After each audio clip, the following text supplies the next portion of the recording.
Baik, anak-anak, selanjutnya kita akan belajar tentang GLB dan GLBB. Ada dua jenis gerak. Kemarin sudah tersebut ada gerak lurus yang beraturan dan gerak lurus yang berubah beraturan. Nah, apa yang dimaksud dengan berubah beraturan, Bu, atau yang beraturan?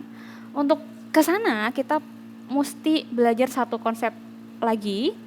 Setelah kemarin kita tahu ada kelajuan dan kecepatan, untuk sekarang kita mempelajari konsep dari percepatan anak-anak. Dari asal katanya, percepatan itu adalah sebuah perubahan kecepatan. Nah kan, perubahan perubahan kecepatan. Kemarin sudah belajar kecepatan itu apa? Kecepatan adalah perubahan posisi terhadap waktu. Nah, ketika kita uraikan, kita jabarkan unsur dari kecepatan itu satu-satu, bahwa secara simbol ya, kecepatan itu disimbolkan dengan disimbolkan dengan V, vektor. V for velocity dan besarannya vektor, artinya ada arah. Lalu adalah tersusun atas unsur-unsur berupa jarak tiap satuan waktu. Artinya apa? Artinya ada jarak akhir dikurangi jarak awal dan juga waktu akhir dikurangi waktu awal. Nah, kalau pada kecepatan itu ada perubahan posisi, sekarang pada percepatan itu ada perubahan kecepatan. Nah, berarti apa, Bu, unsur-unsurnya dalam percepatan ini? Nah, percepatan itu disimbolkan dengan A for acceleration, A for acceleration, diperoleh dari adanya perubahan kecepatan. Lihat, kecepatan sama V-nya tiap satuan waktu. Nah, satuan waktunya apa? Tetap sama delta T. Jadi ketika kita jabarkan, delta V itu nanti ada kecepatan akhir dikurangi kecepatan awal dan untuk selang waktu tertentu. Kok V-nya 2 sih? V-nya 1. Nah, jadi kecepatan akhir dikurangi kecepatan awal tiap satuan waktu. Nah, dari sini mari kita jabarkan lagi ke dalam bentuk rumus yang lain.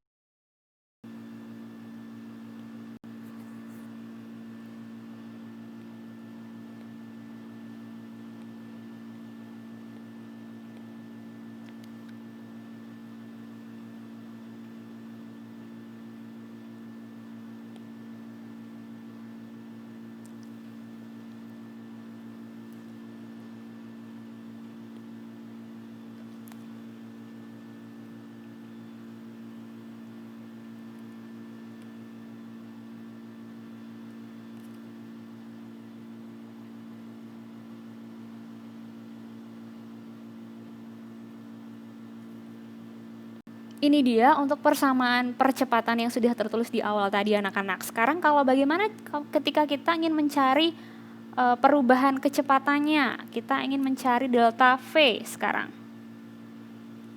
Delta V diperoleh dari, nah kita buat segitiga dulu ya. Kalau mau cari delta V dan delta T gimana caranya? Nah, kita buat yang di atas itu adalah delta V, lalu yang di sini adalah acceleration, yang di sini delta T. Oke. Ketika ingin mencari delta V, maka tutup bagian V-nya. V-nya ditutup, tinggal tersisa yang bawah kan A dengan delta T. A dengan delta T lantas kita tulis, karena kalau sejajar seperti ini artinya ini dengan ini dikali ya, sama. Lalu kalau ketika atas bawah itu baru dibagi. Berarti untuk mencari delta V adalah acceleration dikali delta T atau percepatan dikali selang waktu. Begitu juga untuk yang delta T. Lalu kita tutup yang delta T-nya. Nah, ini ditutup. Tinggal tersisa delta V dan acceleration. Karena yang di atas itu delta V, maka delta V atau selisih kecepatan dibagi dengan acceleration. Untuk satuannya bagaimana, Bu? Satuannya percepatan itu berbeda dengan kecepatan. Percepatan menggunakan meter per sekon kuadrat, sementara kecepatan kita tahu kemarin meter per second. Selang waktu itu S. Jadi mari kita jabarkan lagi deh. Untuk percepatan, kalau kalian nanti ketemu soal, lalu di soal itu ada satuan yang bentuknya seperti ini. Nah, ini adalah satuan dari percepatan. Lalu kalau ketemu yang ini, meter per sekon aja, apa dong? Nah, ingat ya, meter per sekon itu adalah satuan dari kecepatan. Lalu kalau ada satuannya hanya S. Nah, S second itu adalah satuan dari waktu. Bu, saya ketemu soalnya tuh kilometer per jam. Kayak gitu gimana, Bu? Itu betul atau tidak? Atau kita harus ubah dulu ke meter per sekon? Jawabannya tidak perlu, asalkan mereka sama-sama sebanding. Di sini menggunakan second, di sini second juga, di sini juga second. Ini meter per sekon, ini meter per sekon kuadrat. Nah, yang kalau di sini jam, nanti S-nya nih pasti akan jaraknya nanti akan diketahui juga dalam satuan kilometer. Begitu juga yang lain. Nah, ini artinya mereka setara. Oke? Sekarang kita berbicara tentang jenis percepatan. Percepatan itu nanti anak-anak percepatan berdasarkan nilainya itu nanti ada dua jenis. Ada yang nilainya positif, bernilai positif, dan juga ada percepatan yang nilainya negatif. Bu, maksudnya nanti kalau kalian hitung-hitung lalu ada tanda minus di situ, nah itu artinya percepatan yang bernilai negatif. Apa, Bu, maksudnya percepatan yang bernilai negatif? Nah, percepatan itu gini. Contohnya tadi Ibu belum kasih tahu juga ke kalian. Kalau misalnya kita naik sebuah kendaraan, kita naik mobil gitu kan ya.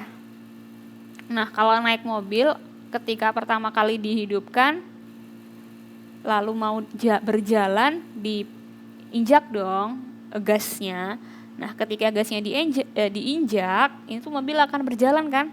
Mobil berjalan pelan, lalu lama-lama menjadi cepat. Nah, ketika menjadi cepat ini, nilai percepatannya dia akan positif. Nilai positif ini juga dikenal istilahnya dengan percepatan tadi. Nah loh, jadi bingung, Bu. Jadi ada dua jenis percepatan intinya. Nah, sementara kalau udah mau nyampe ke sekolah, lalu mobilnya akan bukan paling nggak bisa gambar ya. Udahlah, anggap aja ini mobil. Lalu mobilnya lama-lama akan melambat. Karena udah mau nyampe kan. Kalau udah mau melambat, nanti lama-lama dia akan berhenti mobilnya. Nah, mobil yang akan berhenti atau sebuah percepatan yang mengalami bernilai negatif, itu dikenal dengan nama perlambatan. Oke? Jadi ada dua jenis ya. Ada berupa percepatan dan perlambatan. Perlambatan untuk percepatan yang bernilai negatif. Untuk selanjutnya baru kita akan masuk ke konsep ada satu hal yang kurang. Ketika benda itu memiliki kecepatan akhir, kita tulis kecepatan akhir ya, lebih besar daripada kecepatan awal, itu adalah menunjukkan ciri-ciri percepatan atau percepatan yang bernilai positif.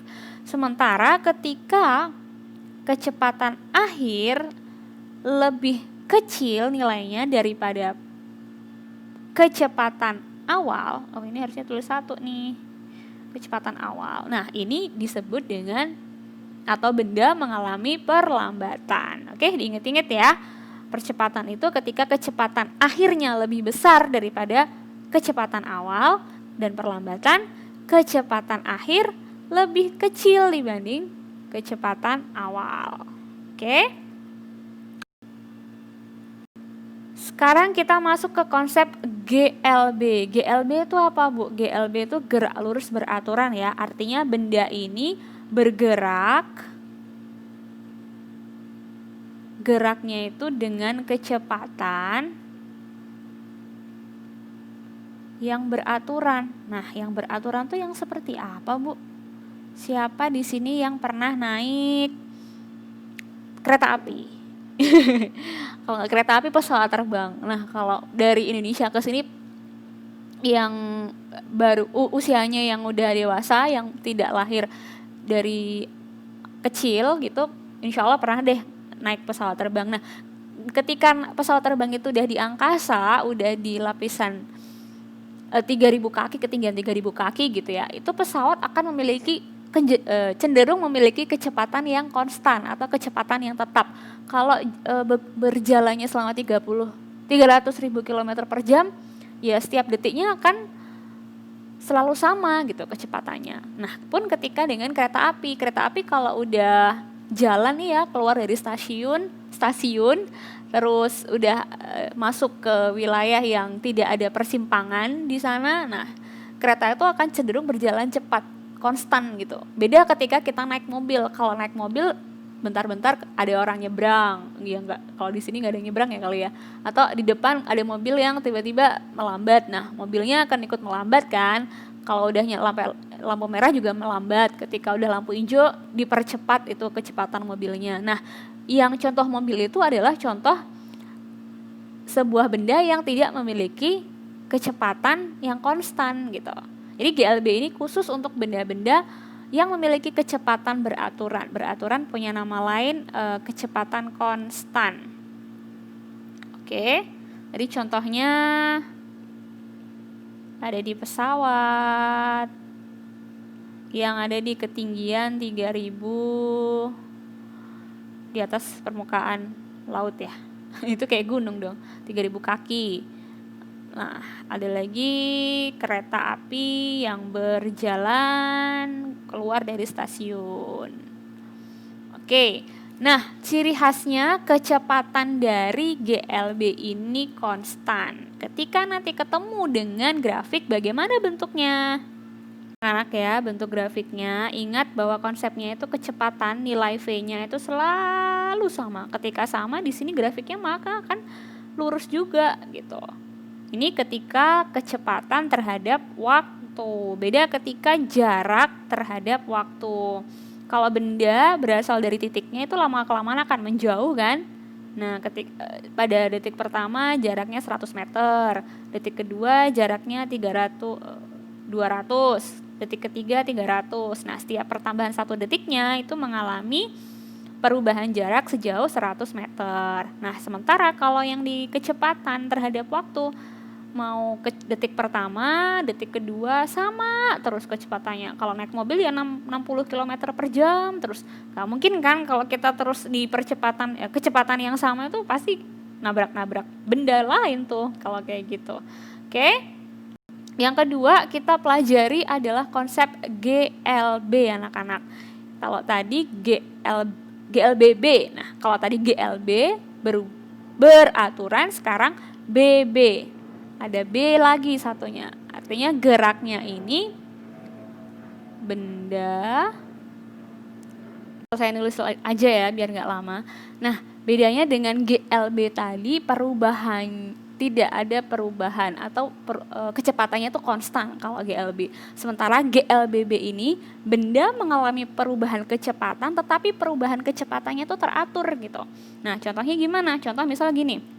Kita pakai contoh mobil lagi ya. Jadi mobil ini bergerak awalnya kan diam. Di detik ke-0 mobil ini diam, artinya tidak memiliki kecepatan. Lalu saat bergerak selama 20 detik mobil ini berada pada kecepatan 10 meter per sekon misalnya.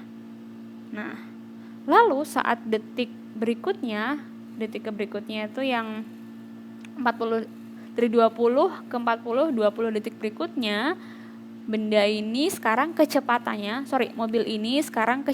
menjadi 20 meter per sekon. Nah, selang 20 detik berikutnya lagi benda atau mobil ini sudah bertambah lagi kecepatannya menjadi 30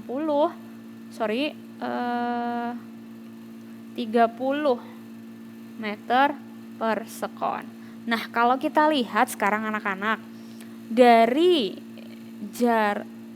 waktunya dulu ini terdapat selisih kan? Kita ada delta di sini yang bisa dicari. Selisihnya berapa? selisihnya dari setiap selang waktu ini sebanyak 20 detik kan? Dari T1 ke T0 20 detik, T2 ke T1 20 detik, T3 ke T2 tadi selangnya 20 detik. Artinya setiap 20 detik sekali benda ini mengalami perubahan kecepatan. Lalu kita cek berapa perubahan kecepatannya. Ternyata setiap selang 20 detik tadi benda ini mengalami perubahan kecepatan sejauh 20 kurang 10 meter per sekon. Cek deh semuanya 10 meter per sekon. Oke. Artinya benda ini mengalami perubahan kecepatan atau percepatan berapa besarnya? Ingat, percepatan itu adalah delta V dibagi delta T. V-nya berapa? Kecepatannya selang waktunya selisihnya adalah 10 meter per sekon. Lalu selisih waktunya berapa? 20 meter per sekon. Nah, artinya benda ini mengalami percepatan sejauh setengah atau 0,5 meter per sekon kuadrat. Oke, sampai di sini sudah paham? Kita sekarang cek